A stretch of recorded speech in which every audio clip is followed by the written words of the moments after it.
I love chicken. Fish. I've eaten it before. Do you? Can you even handle spices, bro? Oh, I ate it before. Somebody made it for me when I used to go to the Ghana church in Birmingham.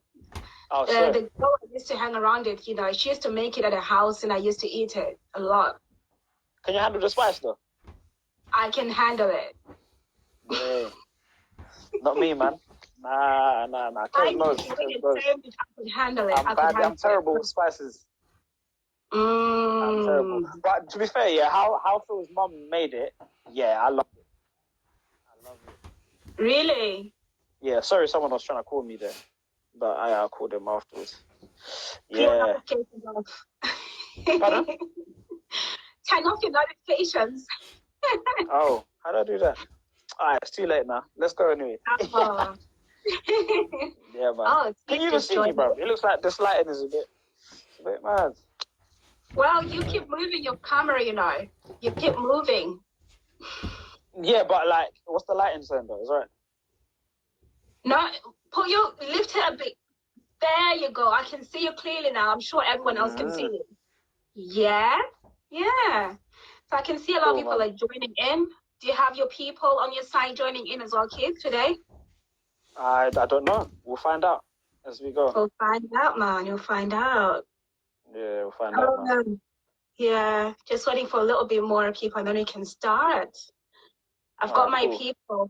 Oh, T says hi. T. You're right. T says hi, Uncle Keith. What's going on, cuz? Yeah. Hi, Amanda. How are you? I think one of your mates has just joined in. Keith, Natty Smith music. Yes, Natty. What you saying, bro? Yeah. When you're ready, man. Let's get into it, sis. Okay, I think we should start. Everyone else will just join in when they join in. So, welcome to the Real Talk Show. Today, I am interviewing my brother, Keith. Keith, welcome to the Real Talk Show. Thank you for having me, man. Yeah, so this is the talk show. As you know, I am promoting, the campaign for Sepsis Awareness Month. Tomorrow, it starts tomorrow. We'll be raising funds for those who are in need with sepsis, because many people who suffer with sepsis, sometimes they have amputated or something amputated, among their body. So they need help, to enable for that, for them to get some help, to be able to sustain in their life.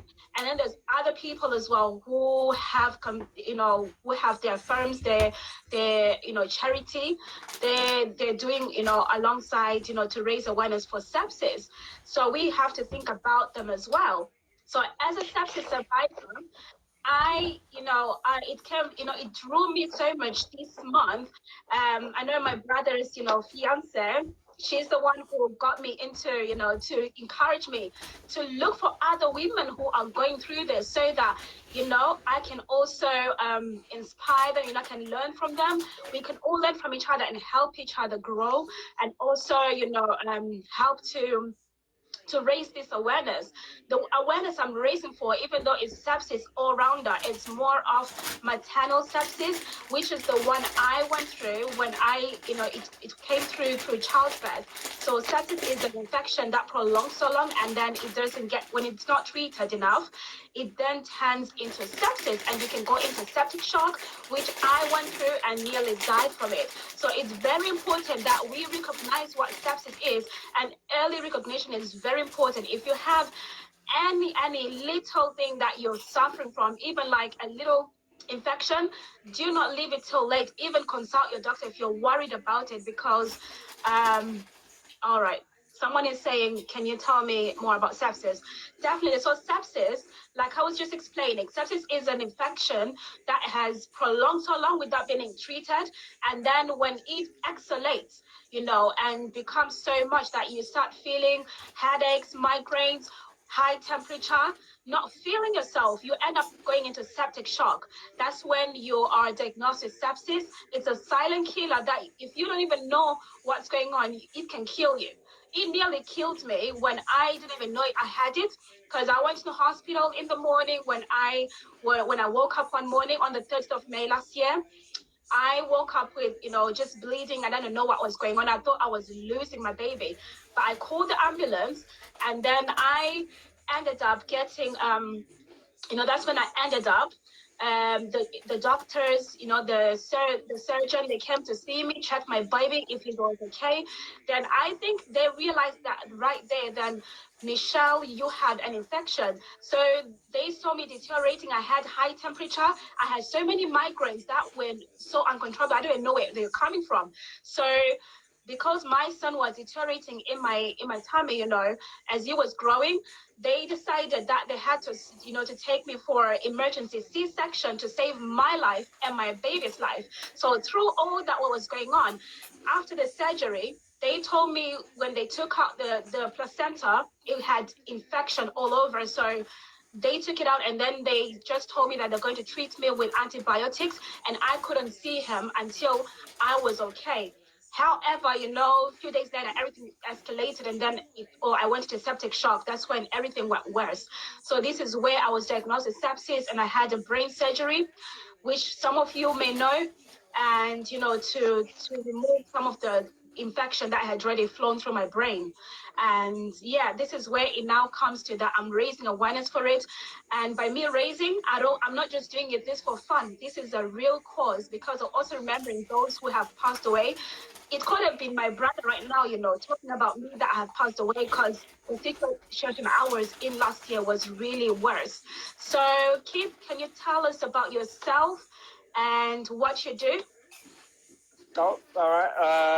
Keith, I'm a full-time musician, music producer, and instrumentalist as well. Okay, Yeah, how so long have you I'm a been doing full-time musician. What you say? full-time musician? How long have you been doing this for? Well, I've been actually doing music full-time for 2 years, technically. Actually, 2 years. But I've been I was teaching music and lecturing before that. So I studied music, Okay. and then after studying, I went into teaching. Then Yeah. I started doing music full time. So I started doing music full time quite late, actually. Mm-hmm. Yeah.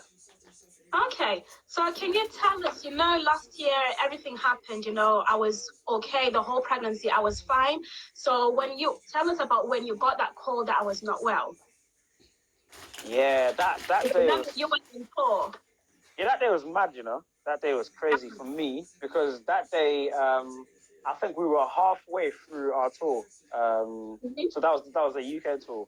Yeah. And that night we were doing the Kingdom Choir.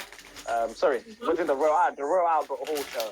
So Yeah. that was quite pinnacle because it's the first time we're playing at Royal Albert and we're headlining. So it was an important evening. So obviously Dad called me before the show. So this was during sound check.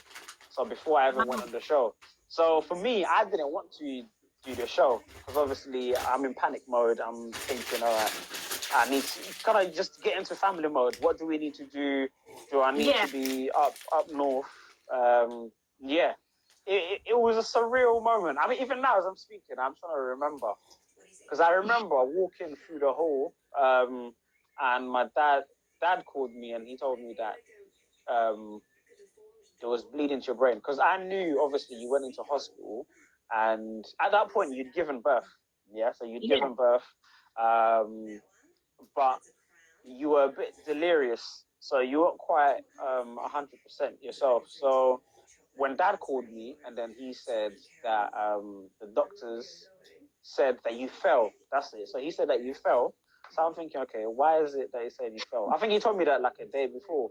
And then 2 days later, which was the day, on the Sunday, he said that you fell again, but it was a seizure. So obviously I'm thinking, okay, this is serious because you've never had a seizure before, not that I know of. No. And then Dad said,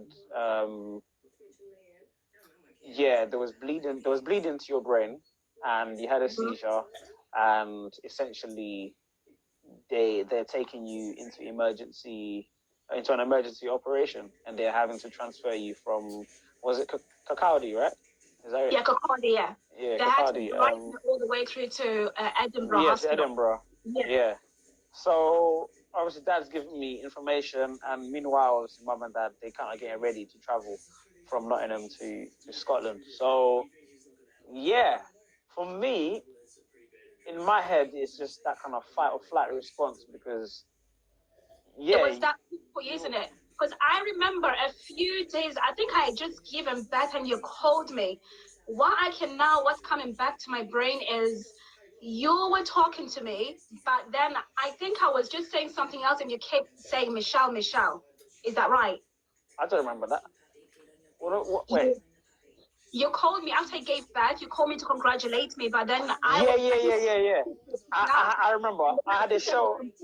Yeah. I had a show in Ipswich that day because I remember I told who did I tell? Was it Wayne?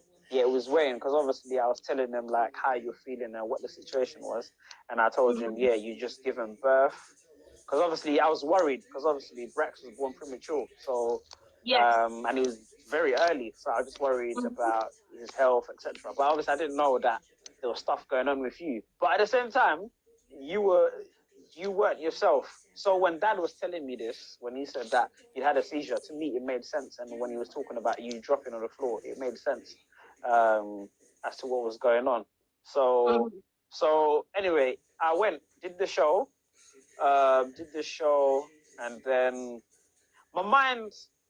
I mean, I immersed myself into the show, but at the same time, at the back of my head, I'm thinking, okay, so what's going on? Michelle's being transported um, to Edinburgh Hospital. Edinburgh, to Edinburgh Hospital. So yeah, it was that the rest of that tour was a strange experience because obviously after that day, the next day we were traveling to Liverpool. I think it was Liverpool, and then obviously later on that week we're gonna be in Edinburgh.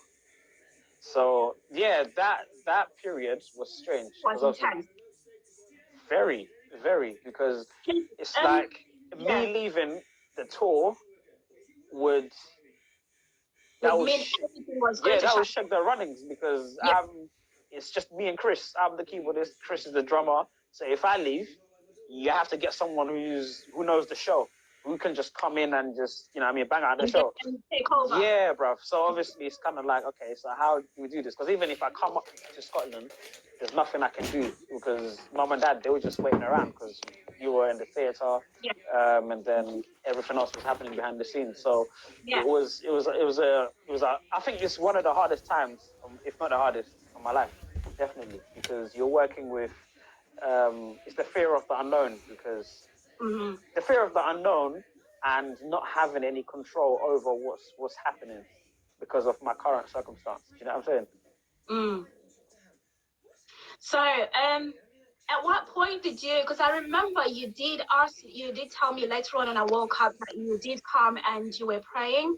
So, at what stage did you manage to get to Edinburgh and then come to see me? So that was like, Sunday. Wait. Was that the Sunday before I woke up? Brax was born 13th. He was born on Monday, on the 13th of May. On the 13th, yeah. So 13th, Monday. And then the following 12th, 19th, 19th, I'm just trying to remember. 19th was basically the Royal Albert Hall, yeah. So the 19th, we did Royal Albert Hall. The next day, we did something like Liverpool and then Newcastle. No, not Newcastle. We basically did the north. Did Liverpool, then we did Glasgow. Okay. Then we did Glasgow, and then we did Edinburgh. Oh, I don't know which other way around it was. So it somehow kind of just worked out that we had a show the week of your surgery. You know what I'm saying? So we planned to.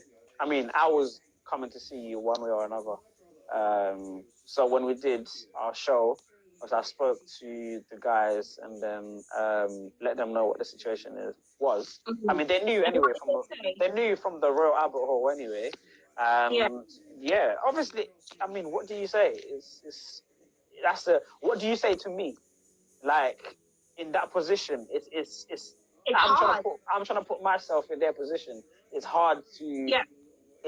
All you can do is just console and just try to make that person's life easier, or just try to be there for them and just support them throughout this. Because obviously, remember, I'm still working. We're still traveling A to Z. You know what I mean? We're all over the gaff.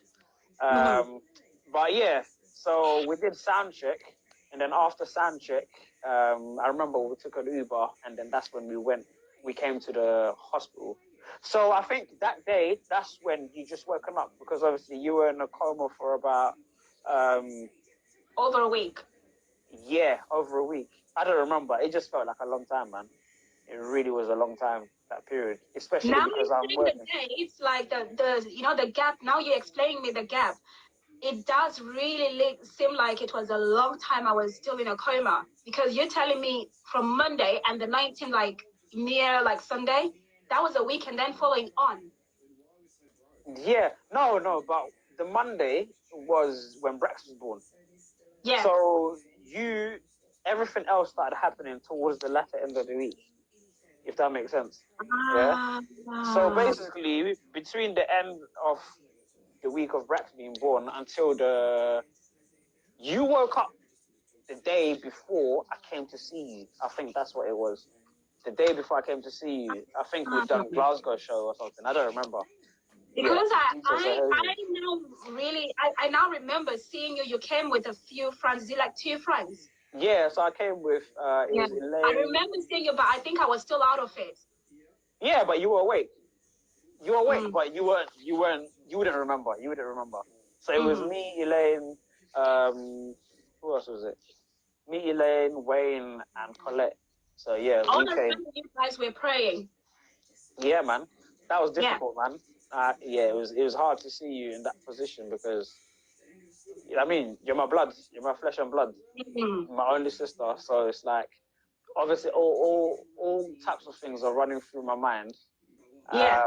And obviously you're thinking of the worst. I'm thinking, okay, so if she dies, then what? Okay, we've got my nephew. I'm down here. Mum and dad are over there. They're working, and you know what I'm saying. All these kind of Mm-hmm. thoughts are going Yeah. through, and then you're Yeah. there. Yeah, so I'm kind of my brain is just on speed dial, bro. Like it's just You see racing. how that works, because you would have never know. Imagine if it wasn't you coming all the way to Scotland, with a tour. I would never have seen you. Like, You would yeah, have I would never seen have it. seen you at that point. Yeah. So I don't know. God works in mysterious ways, man. Like how Yeah. everything kind of just aligned together. But yeah, that day was Everything hard. happens for a reason. Mm. I think that day was hard because I'd say that's probably like the third time Dad has ever seen me cry. I think in life. I remember No, seeing you though. as a grown man, Yeah. I'd say Yeah. I don't think that's probably third or second. I don't know, whichever it was. And that was just difficult because seeing you with the tube around your mouth or in your mouth, and because I remember when I walked in, you started crying. Obviously I don't think you would remember this. No, that Um, I don't remember. yeah, so you started crying, and then yeah, man, it was hard. It was hard even thinking about it. To be honest, I try not to think about it because that was difficult. It Yeah, was that was very difficult. intense. Like, only imagine how you were feeling, because for mom and dad, it was very intense as well, because they had to, I remember when mom was explaining to me, they had to come all the way when they came from, it took them, I think, about 2.5 hours to drive from England all the way to Scotland that Mm, day. yeah. Normally, it would take them like 6 hours. Wait, hold on. 2.5 hours, brother. Are you sure about that? That's a bit wild. That's a bit wild, you know. I'm talking about the facts that mom gave me. Nah, mom's gassing, bro. I'm telling you, mom's gassing. 2.5 hours to Scotland, bro. I'm telling you, what are you, the flash? That's this. I'm teleporting thing, bro. Come on, Mom down. exaggerated a bit there. Yeah, of course. Nah, but I do know that it was quick. I do know that it Yeah. was a quick journey, bro. Yeah, and for them to be Yeah, coming to see me and then wait for me to come out of theater, and mm. then they had to drive all the way to see Braxton Lee in Yeah, the and that was that was a UK. daily that was a daily routine. Daily I cannot, routine. I still, till today, I still try to imagine like how that was, because they had to drive from A and then and then come back again. In the Because that micro. direction where Braxton Lee is, that's where my flat was, my house was. So You know, it's like they're leaving where my house is and they're coming all the way to Edinburgh, where you really start the journey coming back to down south. Mm. Repeat that, sorry. Hey, Repeat what you just said. I said, you know, I can only imagine how that the strain was, because the way they had to travel all the way, you know, from where Braxton Lee was, because that's not far from where my house was anyway.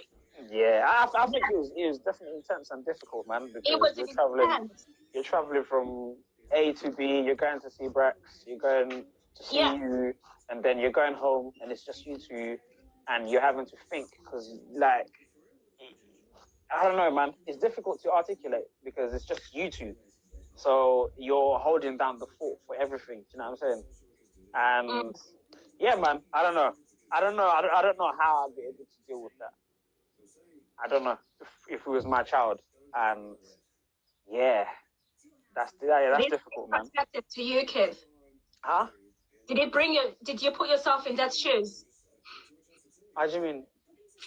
Like, you know, if it was your child, did that make you put yourself in that shoes? Yeah, obviously afterwards I was thinking like that in a sense, or actually even during, because it's just wondering like how are they holding it down, because Mm. they're having to be strong for me, and they'll be strong together. You know what I mean? In order to push through, man, and pull through, because it was a difficult situation. Because there's there's a point where mum and dad they had meetings with the doctors, and they just said, yeah, there's nothing we can do. I think that's like there's nothing we can do. That's the We've part pulled that out. got me, you know, when mom was explaining to me, like, you know, they kept going, having meetings, and then the doctors tried to misdiagnose me all the time and giving me, you know, all these things that they were saying that I've got, and then they'll go back again and they'll say, no, no, no, no, no. Then they'll see that there's nothing there. Exactly. Yeah. I, Uh, I can only imagine, you know, how long did you stay at the hospital when you came? um, Did you spend like the whole afternoon, whole day? I don't know no. what I time you couldn't. I came. couldn't. No, I couldn't do that because I had a show in the evening, didn't it? So So you came in the I morning. left. I left. No. I came around 2. Well, what time did I leave? Soundcheck usually finished around 3, 4. Yeah, I think soundcheck probably finished slightly earlier than usual. So I think we left around Mhm. half 3, quarter to 4. We got to the hospital around half 4, and I was there for probably about an hour or two. Now I'd say an hour because half 6 I needed to be back. I needed to be back for half 6 Was in it from time what to for where? sound check. It was about half an hour drive. But obviously there's traffic. There's traffic in it. So just think like you're driving. Excuse me. You're driving through the city. Obviously the Oh, times the city hours. is hectic. It's horrific in Edinburgh, the city. Yeah, Traffic especially is around too the much. time we were traveling. Yeah, it's Like too much. it's You rush spend like hour, an isn't it? hour on the road. Yeah. Yeah. Yeah, man. Oh goodness So, me. so yeah, nah, I don't think I was there for long. It was literally an hour.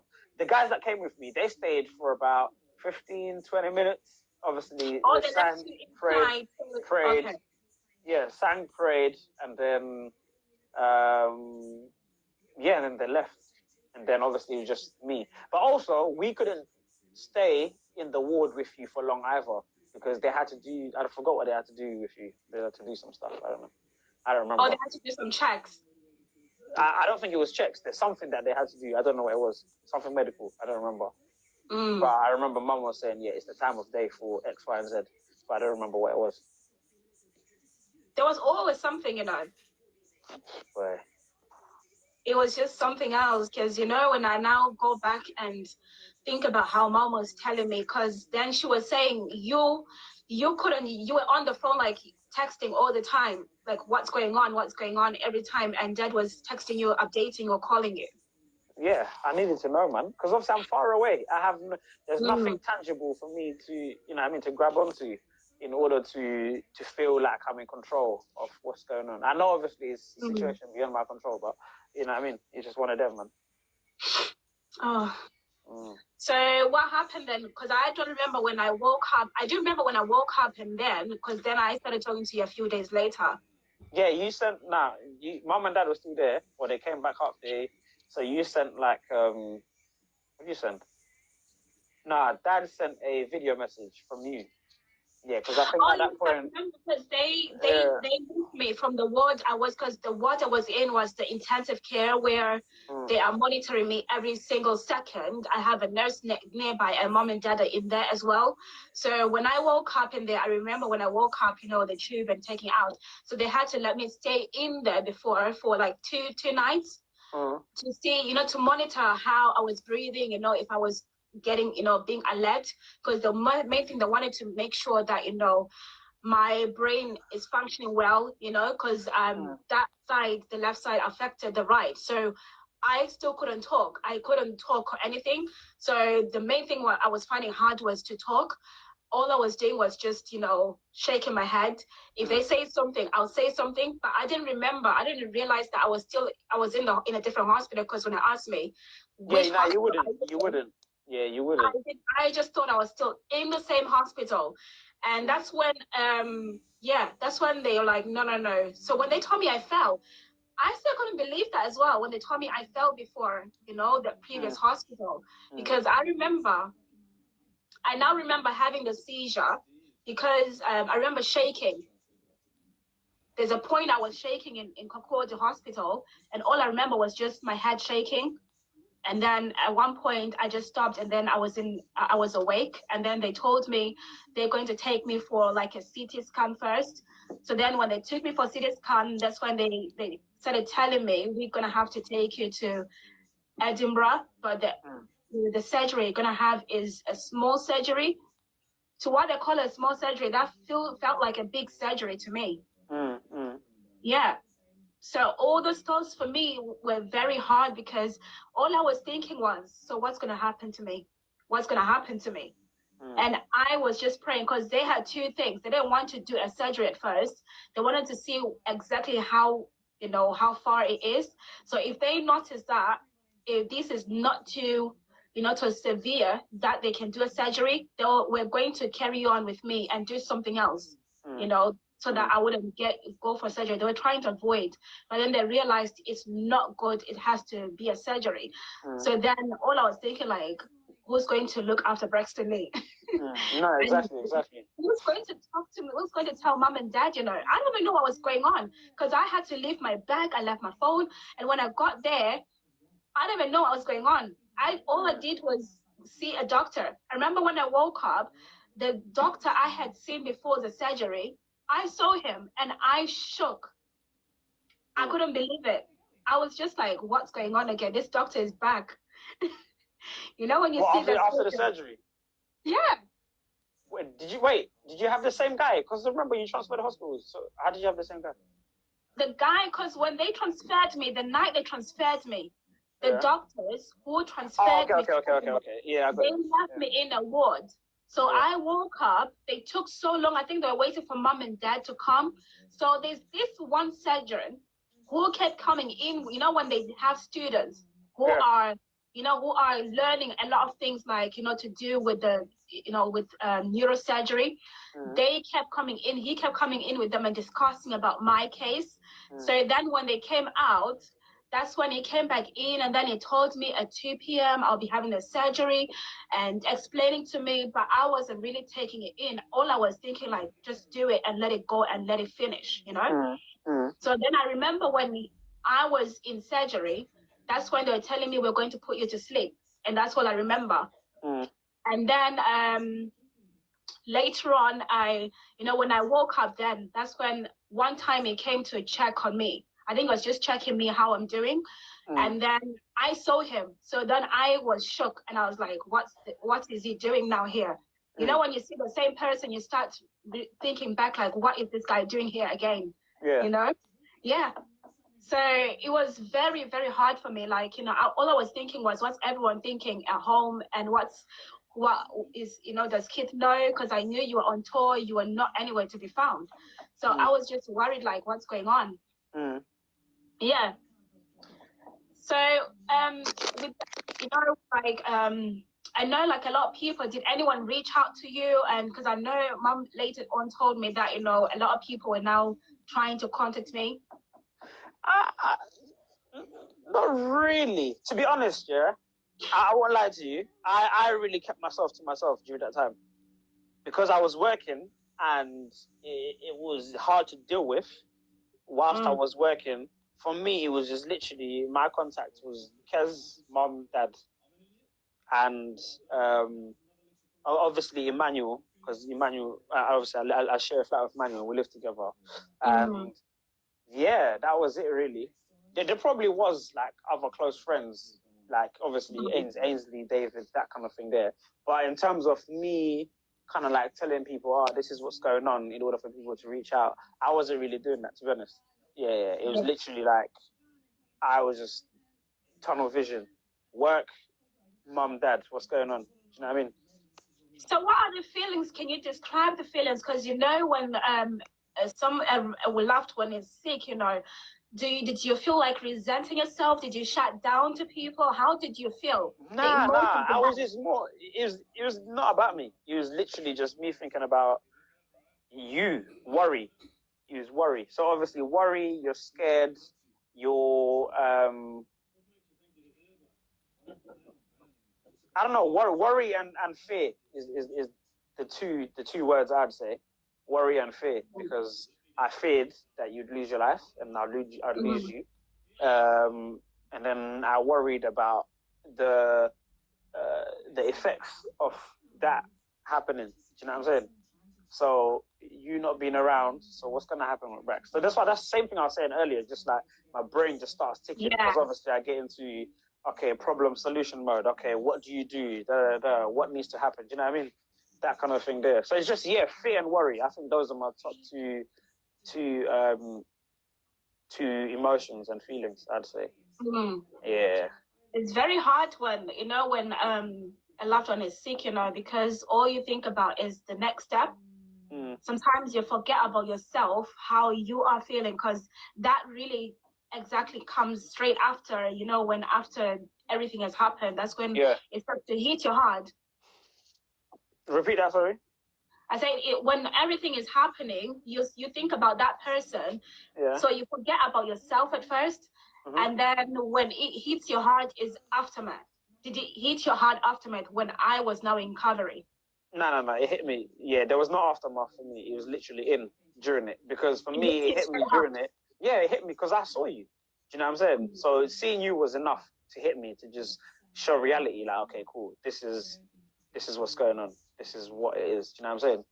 And this is the reality. And this is what could happen. Because even though as I saw you, you still, you're not mobile. You couldn't move. You couldn't do anything. Do you know what I'm saying? So obviously, I'm still worried because obviously the doctors, again, with their results, they didn't know what to do. Because even them themselves, they were confused because your recovery speed was like beyond their research or what normally happens, or even someone with your type of case wouldn't recover without a specific like procedure. I don't know. All of that happening, it was I guess it's just something. Something beyond their control.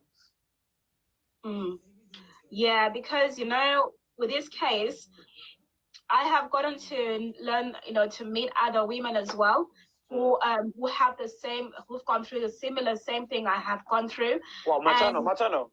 Yes. Okay.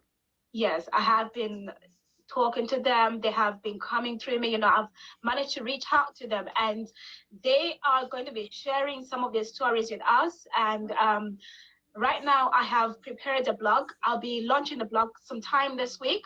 So it's all to do with maternal sepsis. So this blog is called Childbirth and Sepsis. That's the name for now. And this blog, you know, it's aimed to, you know, to show awareness of what maternal sepsis is, because so many women who are pregnant, most of them, you know, they're getting struck with this. And most of them are losing even their children, the babies. And some of them even die as well. So, you know, I've created this platform for these women who have the same thing, the maternal sepsis. How can we come together? How can we reach out, you know? So now I've brought myself that I'll be researching more about maternal sepsis, because I would want, you know, for it to be better. I want to know more on how we can, you know, this can be tackled. How can we, you know, prevent ourselves early on? And how can we always know? I know it's very hard to detect sometimes these symptoms, it's very hard because I never even knew. If I had known that the migraines I was having were all relating to these sepsis, I would have like called the the midwife or called the hospital straight away. Like, can you help me? I think this is sepsis. I never knew that was. I only knew that this can kill elderly people in nursing homes. So I have a lot of women I have been talking to, on Facebook and on Instagram. And yeah, we've got a lot of things that I've planned for this cause. And since this is Sepsis Awareness Month starting from tomorrow, well, I'll be bringing out more. And also, I'm writing my own book as well, my journey of what I went through, because I feel that, there's not much I have been telling everyone. There's some things, you have to also read for yourself and understand, written on paper. So this, I'm planning it. When it will be released, I'll announce when it is. But in the moment, I am definitely writing it because I feel this can help another woman, who is going through this. Even if you're not pregnant, you still need to look after yourself and look through all this, be prepared. Even though, sometimes people say you can't be prepared enough. That's true. But I feel that, it's important that we are aware of these symptoms. We are aware what is sepsis, because even though if you want to try for a baby, you're married, you have a partner, all of you women, you need to check yourself. Make sure you're prepared. You ask all these questions on what it is. And also make sure that, we are aware of what this is. Hold on, kids. You can bring him. Where is he?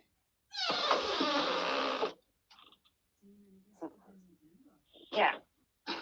My boy, what's going on? We have a little guest. We have a little guest here. What's going on, my boy? Hey. So we all need to be prepared, So it's important that we are aware of this. So I'll be letting you know when the book will be released. So just stay tuned. Kid, so what would you like to tell us that you also do, for yourself, your projects? I know you do a lot of projects for yourself in your business. Right, Can that's you a broad question. Well, quick plug, follow Kerba Music, KERBA_music on Instagram. Yeah, it's a music production company, just, for creative solutions for brands, whether it's audio branding, music production, live production, anything to do with music production. We're there to fulfill your needs in that respect. So follow us. There's a lot of projects that we're working on at the moment that will be released as the months are going. And if you need any scoring, whether it's for an advert, all of that stuff. Yes, please visit. Scoring is for those who don't know, kid. Oh, can you explain what it is for those who don't know? A music score is just a piece of music that's behind a picture. So in a movie, whether it's a movie, a documentary, or a TV show, that's what a music score is. And yes, just a piece of music behind picture. Yeah, in short. Okay. Really. So anything you need. Yeah. What's that? Are there any other projects you do that would like to? Yeah. I work. Quick shout out and plug out Life Choices. It's another company that I'm a director of with my brothers Derek and Emmanuel. So please follow them. Life Choices L1. Yeah, that's your I. L1 FE Choices. Just follow that on Instagram. We're working on some great stuff for next year. Those that follow Gospel Jam, we've got some great plans for 2021. So stay tuned and just look out for all social media outlets, and we'll have some information up. Yeah. Okay. So what would you like to tell the audience that they can take home if they have a loved one who has gone through similar things? So I'd say just showing love and support. Showing love and support, and just making sure that you educate yourself about it, which I'm trying to do also, because I wasn't aware of the name of the term sepsis and exactly what it means. All I knew was just the symptoms and what you went through. So it's just about just being aware, even if you don't have a loved one or have ever experienced it. It is just raising awareness. Have an open mind to understand what this is, because you never know. This is something that can happen to a family member or someone you care about or someone you know. So it's just doing your part in being aware, reading. You okay, Brax? Yeah, he's okay. He's just finding it so he's mesmerized with everything that's in the room. So everything is new to him at the moment. It's past your bedtime, bro. What's going on? Yeah. I mean, but yeah, man, just raising awareness, just making sure that people educate themselves. I think that's the term I was looking for. Yeah, just educate yourself. And if you are going through something similar with a loved one, just make sure that you're there for family members, or you're there for the specific person, individual, to support them and show love, man. That's really what's most important, because this stuff can make or break you, whether it's unity between families or not. Yeah. Yeah. Also, for the campaign for tomorrow, we have Jess. She's an ambassador for World Sepsis, for Sepsis UK.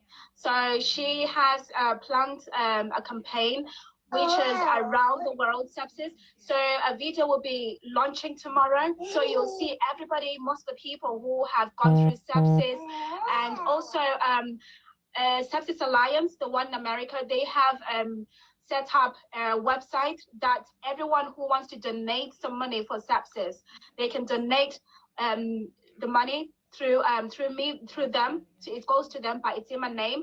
So there's a website which is sent. I will be putting it in my link on my profile by tomorrow morning.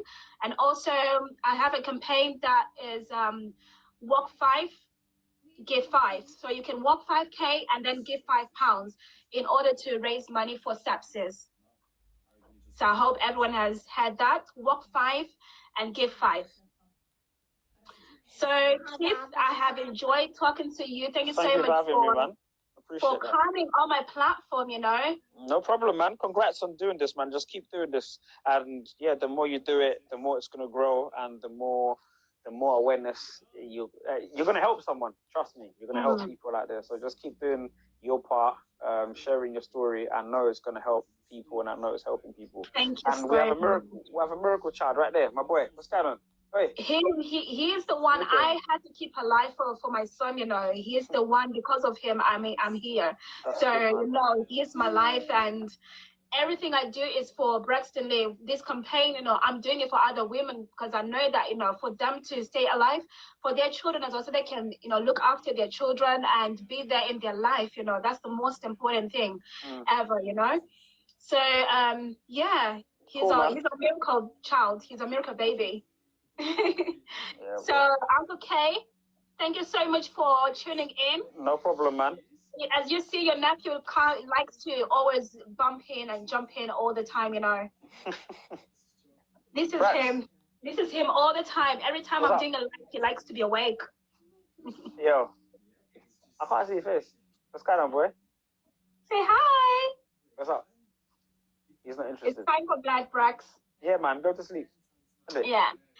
Thank you. Thank you all so much for tuning in the Real Talk Show. We have enjoyed ourselves. I have more stuff coming through, so please stay tuned. Tell your friends also to tune in and follow me on my Instagram page. I have a YouTube channel as well, so please follow my YouTube channel. The link is in my bio, so you can go and check out the latest video. I'll be having some more videos being launched tomorrow morning. Yo. I'll be having some more videos launching tomorrow morning. They'll be launching on premiering on YouTube and Wednesday as well. Stay tuned. I'll have videos tuning in on Monday, Tuesday, Wednesday, and Thursday most of the time. But usually it's Monday, Tuesday, Wednesday. So stay tuned, and everyone have a good night. Thank you so much for tuning in. I will be recording this, and then I'll upload it on my YouTube channel. So stay tuned, and everyone have a good night. Goodbye. Later. Thanks, Keith. Bless us. Nice. Bye. Bye. Bye.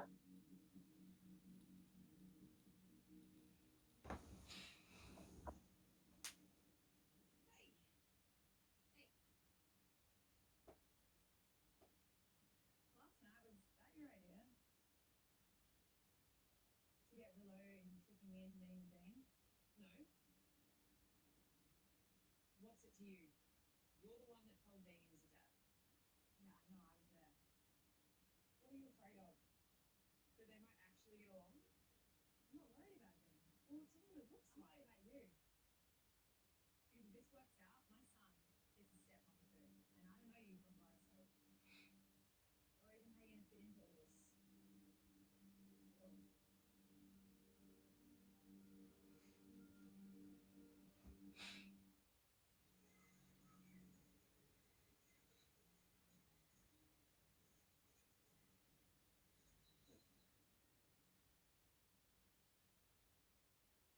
Since Stuart gave him my old job then.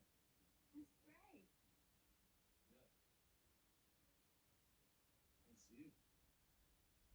Well, after everything that's happened, I thought I'd try to make some things right.